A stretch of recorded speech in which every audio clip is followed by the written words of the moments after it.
Welcome to #Finance Master, where Anders Leo Lindberg discusses the latest trends in finance and accounting. Welcome back to the #Finance Master Show, the podcast where we explore what it takes to build world-class finance functions.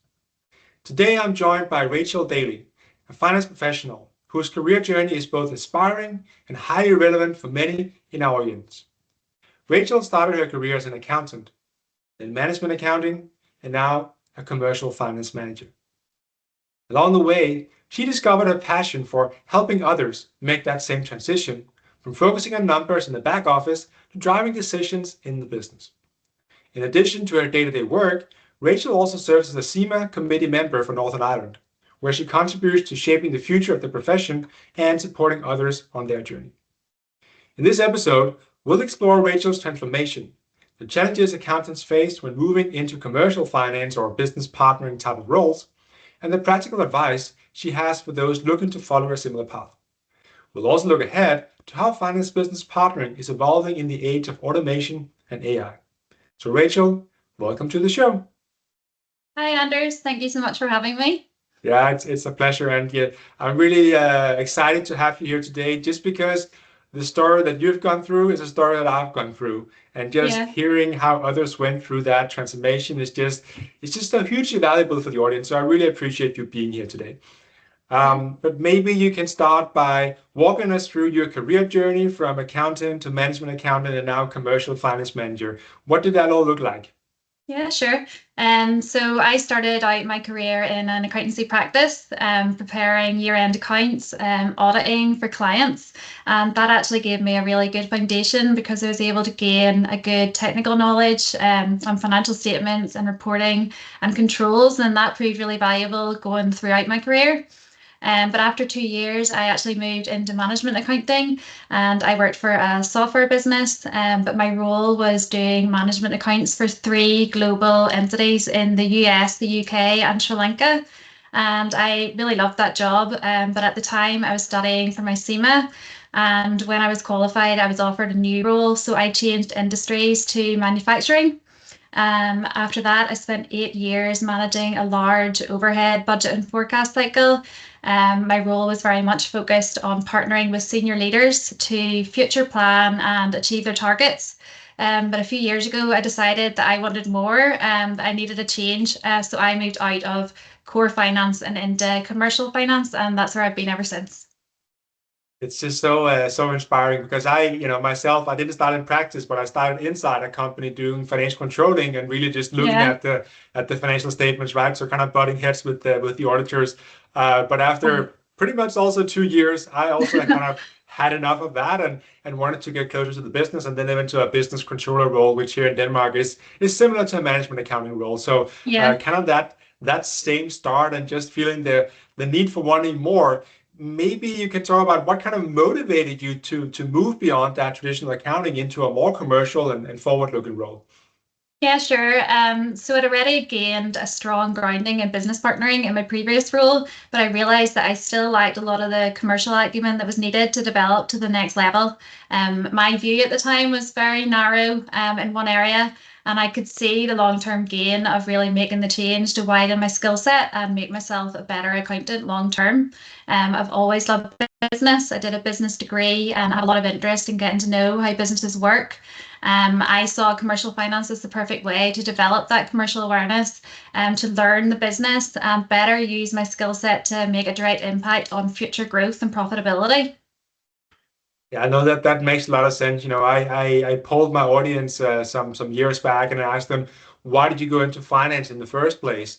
And I think we had like 1,400 votes or something like that. And 55% said because I like to work with numbers. But another large group, 35%, said they like to work with business. So it seems like you more fall into that business category 100%. where you say you're probably good at numbers, I'm sure, but you really want to apply them to something practical. And that's what you get in the role that you have today. Yeah, exactly. It's the perfect mix of business and finance, and commercial finance is the way I would describe it. Absolutely. The last category I ask people to answer about is people. You like to work with people. And of course, only 10% said they went Yeah. to finance because they like to work with people. And I think I Wow. also referenced that stat on one of your LinkedIn posts recently. But it probably speaks into some of the challenges that accountants have making this transition. So see from your perspective, and also all the ones that you engage with maybe you want to follow the similar path like you. What are the biggest challenges that accountants face when trying to make this transition? So there's lots of challenges. I think your whole focus just changes overnight, and that's very difficult to adjust to. You almost feel like a complete beginner again. But once you're there, you learn it quickly, and you realize that your transferable skills actually take you further than you realize. Like in accounting, your stakeholders are mostly finance people. External bodies like auditors who are also financial, but you're trained to be very detailed and precise because you're reporting the past. It has to be correct and compliant. Whenever you move into future facing role, this sort of flips, and your stakeholders are wider business who aren't financial and sometimes customers, but they require a different kind of support. So you really need to learn what that new support looks like. And you also have to be okay with things not being as precise, because forecasting sometimes just has to be good enough. It's never going to be 100% right, and that can be uncomfortable if you're a detailed orientated person. So how do you find the different challenges of engaging with accountants or other finance professionals versus engaging with business people? How is that different from the way you see it? Yeah, I love it. You have to ditch all the jargon. I'm not the kind of accountant that likes just sitting around with accountants all day. I like to get the wider sort of diverse experience. But yeah, you have to sort of tone your language down a little bit. But you learn so much from other people outside of finance that you don't even realize is possible. So it's worth taking that leap. No, absolutely. I mean, one of the things that I often hear back from people is, what do I do if they don't want to work with me? Because here you come as a finance person, and maybe they're used to finance people just coming to beat them up because they're behind budget or something like that. So how do you get on a good terms with them? How do you make them want to work with you? Do you have any tips on that? I think you actually just have to ask them more questions. If you actually understand what they're looking for, that makes it a lot easier. You can't just fire a report out to the same format to everyone. They're not going to use the same thing. But if you know what they're actually working towards, you can tailor it a little bit. And if they know that you're only trying to help and they can see that you're actively trying to support that, they're more willing to welcome you in. It makes perfect sense. I always tell people, just ask them what are the three key priorities they're working on right now. Don't go Yeah, and ask how you can help them because they probably don't know how you can help them. Go and yeah, ask them what are the priorities that you're working on, and then figure out. I'm sure that's one of the three priorities where you can help them with something, be it an analysis or finding some data, whatever it is. I remember, when I had one of my roles as a global finance PMO. And really, I was just trying to help the finance leadership team at Maersk, where I worked, to succeed with some of the things they were trying to do. But they were not obligated to work with me or use me for anything. So I kind of had to, they were finance leaders, of course, not business leaders, but I still had to figure out a way, how do I find some of these that want to work with me and I can actually work on useful projects. And one of the things where I started to help was really just doing an FTE analysis for someone that wanted to look at his entire finance function, which was very basic, but just the fact that, okay, here's a person that wants to help me and he wants to do some analysis for me, let him do it. And then, of course, through that, you use your skill and your abilities to show that you can actually add value. And then it turned out I first helped with some finance transformation plans. And after that, we had to merge two business units in a huge internal business merger. And then I was kind of working day and night to help him do that. But it just started with that small analysis for something that was important to him at that time. So that's at least how I find, just ask them what they're working on, what's important to them, and then find some sort of way to help them. yeah, absolutely. That's really as easy as that. It sounds easier than it is, but that's how you get them to trust you. But it's easy to have the conversation. Then, of course, it might be difficult to do the actual work to figure it out. But that's what you train for, right? That's your Yeah. education. That's what you know, and you probably know it better than them, or maybe they did it 20 years ago. But you are doing it now, and you have the experience and the abilities to do it. So rest in the fact that you will be able to help them with something. Don't be concerned about asking that question because 99% out of 100 cases, you will be able to help them. So don't be concerned about that. Just go and ask the question and you'll be fine. At least that's my take. Yeah, I Um, agree. So when you make these changes and going from accounting to management accounting, it's already a big change, but from management Mhm. accounting to commercial finance is another big change. Were there any key skills you had to unlearn or new skills you had to build to succeed in commercial finance? Yeah, so many new skills. I think the biggest learning curve for me was learning how to use my influence, learning how to take the financials, but then be able to make recommendations. You can't just report numbers the way you do in accounting. You're expected to do more, to be able to run various scenarios and be able to like quantify what the impact of those is. And you need to be able to develop an understanding of what's next, but that does take time to learn. You also, I would say, one of the biggest things is learning how to challenge, whether that's assumptions or stakeholders, but it's not from a place of being difficult. But because in commercial finance, you have to add credibility and due diligence to your work because your responsibilities are to protect the future of the business, and they're very different to what they were in accounting. No, absolutely. But it's about helping them succeed, right? And if that Yeah. premise is established from the get-go, then, the numbers will be what the numbers are in terms of how the business is performing. So whether they're good or they're bad, we cannot change, at least historical perspective, the numbers, right? So we should come to the stakeholders we have with whatever the numbers are and say, here's what it is. Here's what it means for the business. Here's what we should probably consider doing about it, or let's explore some of these points. Where Yeah, I feel many finance professionals, they basically just stop and saying, here's what the numbers are. You figure exactly. out what to do with it, right? Yeah, and Um, it really is a complete change. You might get wrong sometimes, but you do learn it, but you really have to go that extra mile, I would say, than what you're used to. Yeah, no, absolutely. We published a book earlier this year called Communicating Financials to Executives, exactly trying to touch upon that point because most finance professionals are just so busy with just getting the month end done that by the time they need to report and maybe have the monthly meeting, they have had very little time just to look at the numbers, even say, actually do an analysis and make a presentation that a business leader can understand. So we always kind of on the back foot and never really feeling we're delivering any product that makes sense to anyone while still wondering why don't they use all the information that we share. So we really wanted to tackle that key challenge there, which I think 95% of finance professionals today, they struggle with this. Even if the slides look nice, the storyline might be Yeah. challenging or there's no recommendations or insights to be found. So I think there's a lot we can do there to improve that. Is that also what you've seen and what are you trying to do to make it easier for the one you're partnering with to understand the financials? Yeah, I think some people it's maybe more difficult if you're trying to do both. So my role is solely focused on that. But I think if you were trying to juggle both, yeah, you might have be more tied down in the manual, but you also need to learn not to present the whole story. It can be very tempting, especially still in my role, to present all the work you've done, but you really just need to home in on the actual relevant points. And again, that takes time, and that really, I find through listening to people's feedback that they give you as well is really helpful because if they're homing in on the same things over and over again, you know what areas that you need to be focusing on rather than focusing on everything.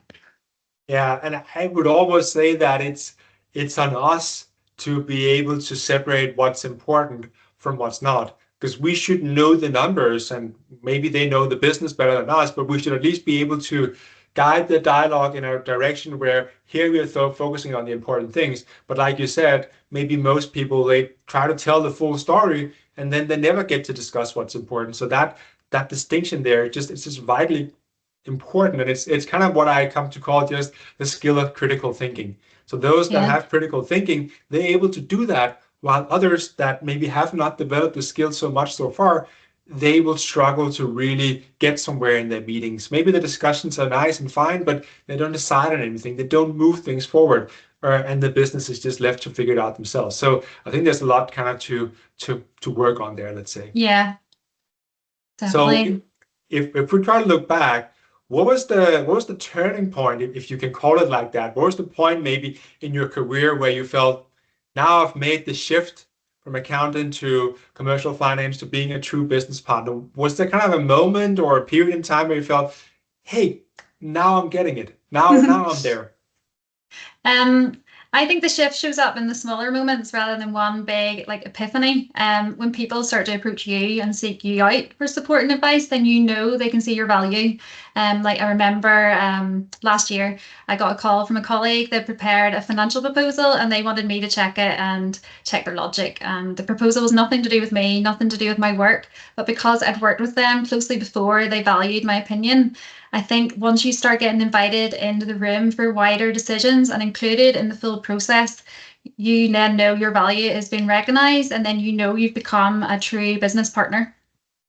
Yeah, that's when the trust is there, right? So they would not make any important decisions without consulting you first, and ideally also having you in the meeting where they make the decision. So I think that's a great proof point that you've made it. And of course, like you say, it doesn't happen as a big epiphany, but I feel that when you change roles, it's a perfect opportunity to show, okay, now I need to establish new relationships, maybe even learn to work with new systems if it's in a new company. So there's many opportunities to have here to actually apply everything I've learned in previous roles, learn from what didn't go so well, and of course, bring forward what did go well, and see if I've made it. I had one of those experiences where despite working in the same company for 13 years, of course, had different role, different business units, all sorts of things.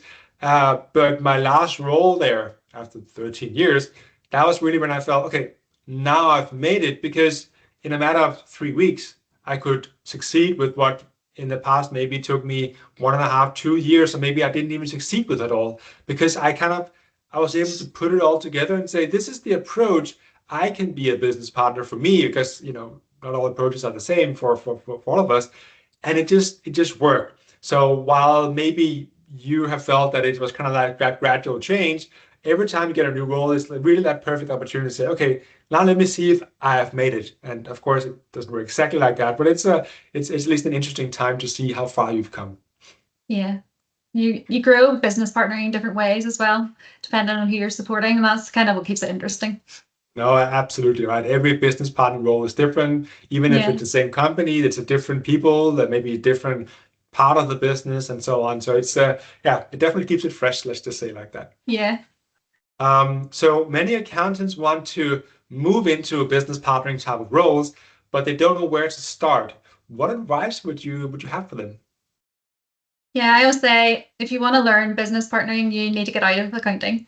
You need to start chatting to people, building the wider relationships with the business, go and have conversations with people in different departments, talk to production, what challenges are they facing, go and chat to the sales team, find out what people are working on, because business partnering is about understanding the wider business, and you need to be able to support them. So you need to get way more curious. You need to ask questions, and that's how you're going to build the trust, and that's how you're going to be able to effectively communicate with people that aren't finance related. So yeah, I would say just get out there, get out of accounting, and that's how you're going to learn how to be a business partner. It sounds again so simple, but it's again so true. When I started as a controller, I was sitting in my cubicle. It wasn't a physical cubicle, but at least it was my desk, right? And I was almost like dead scared talking to anyone outside my immediate team and department, right? So going somewhere else in the building was like, I hope I don't meet someone I have to talk to here, right? And of course, then I got a new role, and I was still sitting in the finance department. So sometimes I would go and talk to someone from the business. Then I moved to the US and had a role over there where we still had a finance department. Of course, we were more closely integrated with the business, but still kind of in finance. And then I had that stint as a finance PMO and other bits. But the time where it really started to work was when I was sitting dead set in the business that I was supporting with the product managers that were dependent on me to get insights and to drive the value creation. So if you are sitting in a finance office or finance function or the finance floor, whatever it is, just like you said, Rachel, find ways to get out and either just explore how business is conducted in your business, or go sit with the people that you provide insights or information to just one day a week. Just try it out, because that really builds so much more than just seeing, but also getting to know, and also kind of listening what goes on around you, because there's so many things you would not pick up on if you are not there. So if you are a business partner, want to become one, go where the business is, and you will learn. I know it sounds fluffy, right? But it really Yeah, just works. it's true. So It's the most I really effective recommend it. way. Absolutely, it is. So one thing is, of course, just to go and experience the business and making this change, but how important do you find like the mindset shift is versus getting more technical skills or other skills to develop? How important is that mindset shift from thinking about accounting, accuracy, precision to going into business which has much more uncertainty and ambiguity? What is that, how would you rate those two things? I would say if you're an accountant, you already have a good technical foundation. You have the ability there already, and if there were any gaps, you could learn those. So I would argue that the mindset then becomes more important, the mindset and the people skills, because they're harder to adjust to, and they are what's going to set you apart. But you do really need both to succeed. I would sort of describe it like the technical skills become the basis of how you leverage your business partnering capabilities. So your mindset is going to flip from how good your reports are to how can your reports be used to drive decisions? How can you present them? How relevant are they? What are you influencing? Are you able to make recommendations? So you could be the most technical person, have brilliant reports, but if it's not what the business needs or it's too complicated, you're not going to be a valuable business partner.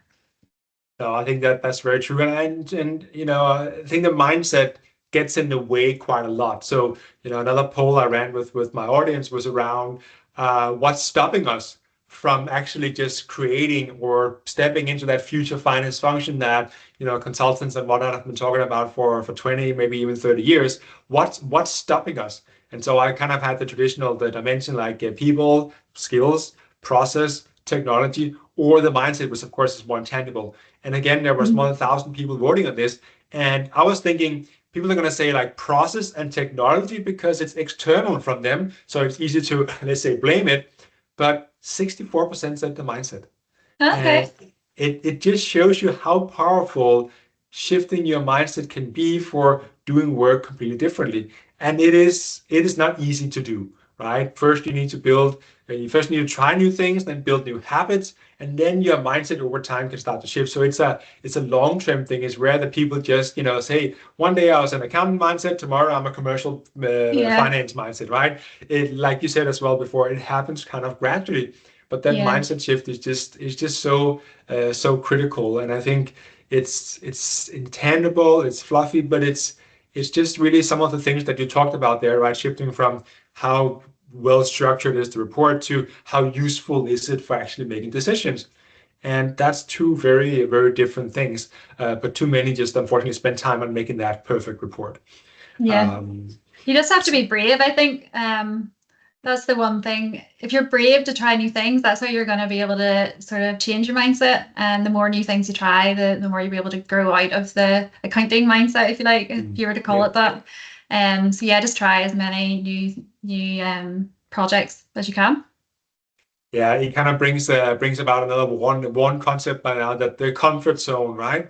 Yeah. So you need to be brave and have courage to step outside the comfort zone. Often what I find when we talk about the comfort zone with people is that they feel like once I step out, I can never step back in, which of course is not true. You're never fully out or fully in. You can step in from time to time and go home and lie on the couch and watch Netflix or whatever it is that you need to do to recharge energy. But make that commitment to yourself to every day do something where you step out of the comfort zone. For instance, I engage with a lot of people now, and I go watch soccer or football, for instance, right? And recently I created an account on X to just talk about my football team. And then we have some tickets for spare. And sometimes, then I said, okay, someone wants a ticket, we can sit next to each other and we can watch the game. And as you know, I'm an introvert, right? So it's kind of contradictory that why would he do that? And my wife is like, but you don't even like to meet people. I'm like, actually, I do like to meet people just Yeah. on the right terms. So here Yeah. I am kind of meeting random Yeah. people. We just have that soccer football team in common. And we're sitting there watching football and we're like, hey, yeah, it's great. Or of course, suffering together is not great. But that's me in not just in business, but also in life, trying to step outside the comfort zone because it is true what they say, that is where you grow. but I Yeah. also still lie on the couch and watch Netflix, right? So, you just need to plan Balance. for these things. That's very good.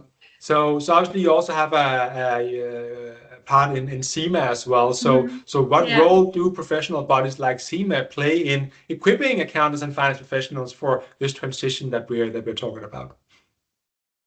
So I think it's really important for them to help equip their members. CIMA, for example, their qualification kind of teaches you both accounting and business partnering. It has a strong foundation to teach you how to technically report, but there's a huge emphasis on developing the skills needed to influence decision making as well, and how to build your commercial acumen. Their format is valuable because it incorporates real world examples that you can actually directly relate to your job. But CIMA as well, they don't just support you through your just your studies. They're there for your whole career. For example, they gave their members a mindset certificate program last year, and it taught you about mindsets around sustainability and digitalization. It just shows that they're invested in helping their members really develop into the future of finance and stay current and knowledgeable about what is coming, really. So yeah, they have a huge responsibility to help people make that shift, because the future is headed towards a more business partnering environment in finance. No, absolutely. And that's where I like bodies like CIMA, because unlike, let's say, the very CPA focused bodies, which of course is different around the world, they're still focusing on the technical side, tax and all these Yeah. things. And I'm not saying they're not important, but I don't see bodies like that really focusing on the business partnering angle. Of course, I know that CIMA has merged with AICPA, Yeah. so there is some of that, but it's really, there are some bodies for sure that are more in the direction of where the finance function is heading, whereas others are just continuing to focus on learning those more traditional skills. So I'm not saying it's either or. It's probably more both, because you need that Yeah. strong technical foundation. You need to understand, even if it gets automated with AI, you still need to understand why is AI doing what it's doing, because otherwise Agree. you will be none the wiser, right? So I think you probably need both. But I really like that there are bodies like CIMA and IMA and others that are pushing more towards that future-oriented Yeah. role. Because, like you said, members they need help, right? Yes, you Yeah. can go on LinkedIn and scroll the feed and get some advice here and there, but let's be honest, that's kind of gone in a heartbeat, right? But if you take a 3 months course in something specific, or you study like you write a lot about, your studies to become an accountant. If you do Yeah. these studies, that's more real, that's more tangible, that's something where you actually have to put your blood, sweat, and tears into it, and you will learn a lot, and you will get that great foundation. So Yeah. I think that's really And you great need to keep to see topping it that. up. You need to Yeah, keep you, topping it up you as you go, exactly, definitely. exactly. Yeah. And I think it's back to the point you just said, that about the mindset shift and all these things, where you need to build on top of that technical foundation all the time. So we build a capability model for what does it take to become a good finance business partner. And it has the 12 distinct skills that are all sitting on top of your finance expertise, because the finance expertise will get you so and so far, at least if you want to go towards a more business driven or commercially driven role. So there's a lot that we need to continuously need to try and learn. And I would say the good thing is we see more and more finance teams and companies investing in that learning as well. So it's not just up to the bodies, but companies also taking their fair share of the load. Yeah, 100%. They need to keep upskilling their teams as well. And not even just through certifications, just through the experiences that they're giving them in the roles. 100%. I mean, you have probably heard about the 70-20-10 model as well, right? Where to develop, you need 10% training, 20% Yeah. sparing with peers, community, or mentors, whatnot, and 70% is really that on-the-job training. And you cannot undervalue that part. So any training you would go to, the 10%, should be rooted in ideally something you're doing on a daily basis, so you can practice doing things in a new way. Because if you learn something, like, just to give an example, so I learned, at least tried to learn Chinese some 10, 15 years ago, because my wife is from China. But the part of China she's from, they speak Cantonese, where I tried to, you Okay. can mostly only learn Mandarin, which is the standard Chinese. But no one ever speaks Mandarin when we go there. So it's like I learned the language, or tried to, but we never really spoke it, so I didn't really learn it. And it's the same thing here. If you go and learn, let's say, something about AI, but you don't work with AI in Practice your it. day Yeah. role, then it's going to be difficult for you to really learn it. So that relationship between what you train for and what you are working with is just very, very critical, especially when it comes to business partnering, because it's not taught at school or university. It's taught once you become a professional.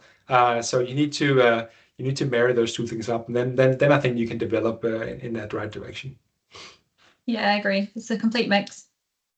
But now I mentioned the AI word or expression. Mm-hmm. So how do you see the role of commercial finance people or finance business partnering evolving over the next 5 to 10 years? Let's say we probably can't go even further out, especially with automation and AI changing the basics of accounting and maybe a lot more as well. So with AI and automation taking a lot of the transactional aspects away, the role of a business partner is going to become a lot more strategic than it was before. And the ones, like we've already said, that are going to succeed are going to be the ones with the people skills who can communicate. But I also believe that finance is going to become a lot more embedded, like what you were chatting about before when you were sitting with the teams. You can already see this shift. It's not really a support function anymore, and teams are now more actively sitting with the business. As well as that, I can see with reporting becoming more real time, business partners are going to have to be a lot more dynamic and fast paced. They're going to need to try and anticipate challenges before they occur, but provide a more meaningful and valuable contribution to the business while leveraging AI to their advantage to be able to do that. And I would just add, it's going to be exciting because when you talk about AI, there are a lot of people still that are like, oh, it's coming to take my job away. And I get it. It's coming to take away some of the things that you're doing today. But that's good, because I've rarely met a finance professional that had time for everything they wanted to do. They're always time poor. So it's great. Someone comes and do the work that you don't have, or you're doing today, which frees up time for work that you don't have time for today. So that's good in itself. And then just imagine all the added capabilities that we're going to get. It's going to be exciting. And I really want everyone out there to feel excited about this, not concerned, be excited, because that means you're going to be leaning in to what capabilities you're going to get rather than, leaning out and saying it's not for me. Because if it's not for you, then what is? You have to lean in. If you want to still be in finance, you're going to have to lean in, because it's going to literally change everything. So you have to be an open mindset. I think it would be the way. Unlearn the old, like you were saying before, and then relearn how to do your job with AI. 100%. So last question, Rachel. So on the #Finance Master show, we define a finance master as someone who helps build a world-class finance function. So how does the work and passion you have for helping others make the transition from accounting to business partner, how does that contribute to that vision, if you can say so?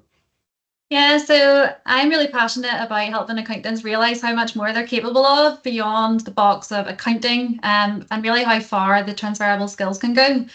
Because I believe that a world-class finance function has teams with diverse experience. When a finance team can have exposure to different functions, their commercial and business awareness is stronger, and then they're better equipped to support the business.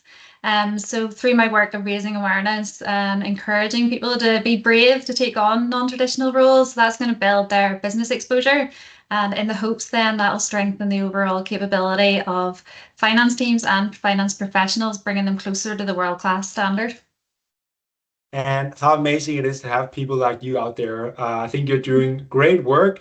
If you're not already following Rachel on LinkedIn or have connected with her, you should go and do so. She is growing at great pace, and I'm just really just intrigued by seeing where you will take things, because I think you have the opportunity and ability to take things far. And the profession needs people like you, people that have been in accounting and have taken those brave steps outside. And I think today you're probably living outside the old comfort zone that you have. You probably don't even need to go back in there. And I'm sure you will define a new expanded comfort zone for yourself. And maybe one day you will not be a finance person anymore. You will be a salesperson or a marketing person, whatever it might be, someone in the business, right?